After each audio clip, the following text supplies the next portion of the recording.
Hey friends, I hope y'all are having a great day today. If you're new, my name's Alicia and today's video is part of the 12 Days of Cookies collaboration hosted by Ashley from CNC Farms. Today is the 9th day of cookies, and on this day I bring to you double chocolate crinkle cookies, and I hope that y'all enjoy. Grab a beverage. I have a gingerbread tea in my husband's mug. It's pretty cool because it's usually black until you put hot liquids in it. It's from Walmart. Y'all don't really care probably. But it is a gingerbread tea. I don't think I said that yet. My aunt sent it to me and it's really good. I just put some honey in it. I'll see if I can put a little picture of what it is. I didn't come to know what was in my glass of tea.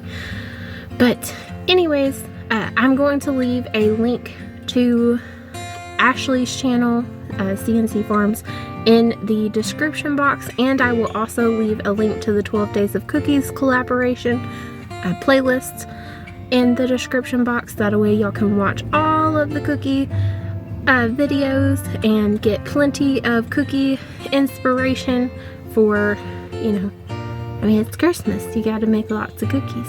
You don't have to, but a lot of people like to. But anyways, I hope y'all enjoy. I'm gonna hush. Alright, so getting started on our crinkle cookies, you will need a 1/4 cup of butter or half a stick, and then to that you're going to add 1 cup of sugar, and you're going to mix that or cream it together. You can do it by hand like I did, or you can use a hand mixer or stand mixer.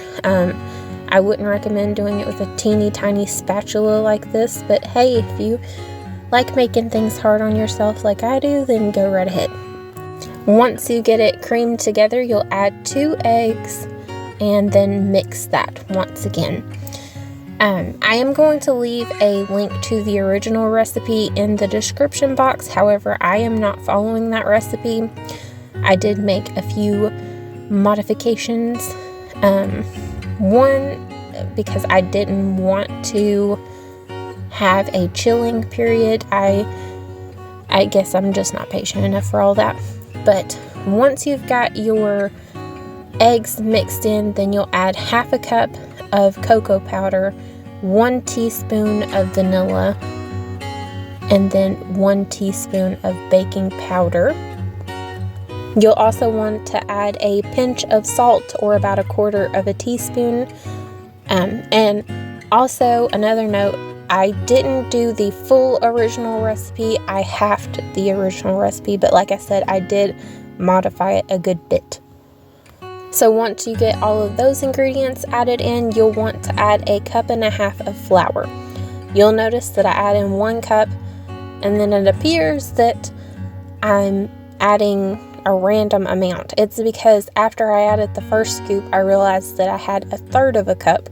So I was just trying to estimate how much I would need to add to make it a half. But anyways, once you get it about halfway mixed, you'll add in about 1/2 cup of chocolate chips, and then you'll just want to measure out anywhere from 1/4 to 1/2 cup of powdered sugar, and then you'll roll these into balls and roll it into the powdered sugar. You'll probably want to flatten these down. I left them in balls, and you'll notice at the end they didn't spread very much. But if you want them to be more rounder traditional cookies, you'll probably want you'll want to smush them down a little bit. I also want to note that you don't want to overmix the flour into your cookies because we don't want to create gluten. Also, if you flatten your cookies out, like I didn't flatten mine, but if you flatten them out like I suggested to get rounder cookies, then your bake time will probably be less than mine. So you'll want to bake these in the oven at 350 for 8 to 12 minutes. My cookies did take the full 12 minutes, but if you flatten yours down, then they'll probably take only about 8 minutes, or be closer to the 8-minute mark. You want them to still be a little soft whenever you get them out.